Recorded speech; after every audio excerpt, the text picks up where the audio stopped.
పరకామణి కేసులో ఒక sincere police officer ని అత్యంత ఘోరంగా హత్య చేశారు.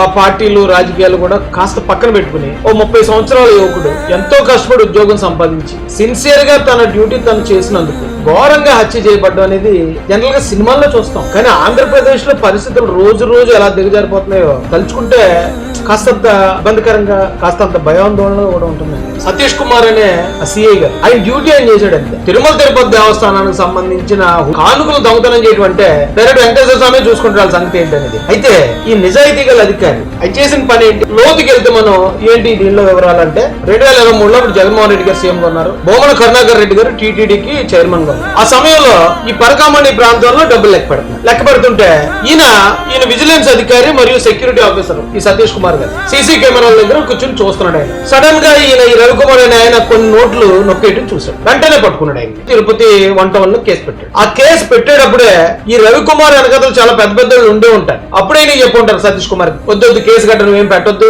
ఇదంతా మామూలు ఎక్కడ మేము చూసుకుంటాం అంటే ఈ సతీష్ కుమార్ ఒప్పుకుని ఉన్నాడు.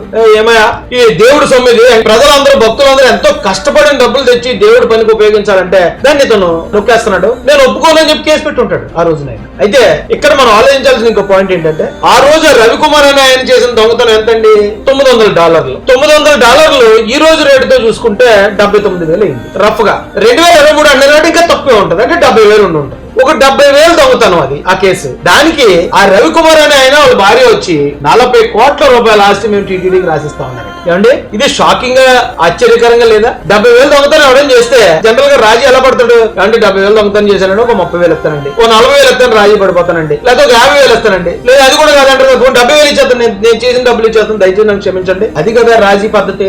70,000 దొంగతనానికి 40 కోట్ల ఆస్తి రాసిస్తానంటూ ఏంటిది? చాలా అన్యూజువల్ గా అనిపించట్లేదు, అనుమానంగా లేదు మీకు? అయితే ఇక్కడే ఉంది ఒక పాయింట్. ఈ రవికుమార్ అని ఆయన ఆ ఒక్క రోజే 70,000 దొంగతనం చేశాడు. ఆయన ఎన్ని రోజుల నుంచి అక్కడ ఉద్యోగం చేస్తున్నాడు? ఆ దొంగతనం చేసిన డబ్బులతో ఆయన ఎన్ని ఆస్తులు కొన్నాడు? ఆ దొంగతనంలో ఇంకెవరెవరికి సంబంధం ఉంది? ఆ రోజు అంటే ఆయన బయటపడ్డాడు, కానీ బయటపడకుండా ఆయన ఒకడైతే చేయలేడు కదా, ఆయనకి ఏదో సపోర్ట్ ఉండాలి కదా. ఇది మెయిన్ పాయింట్ అండి.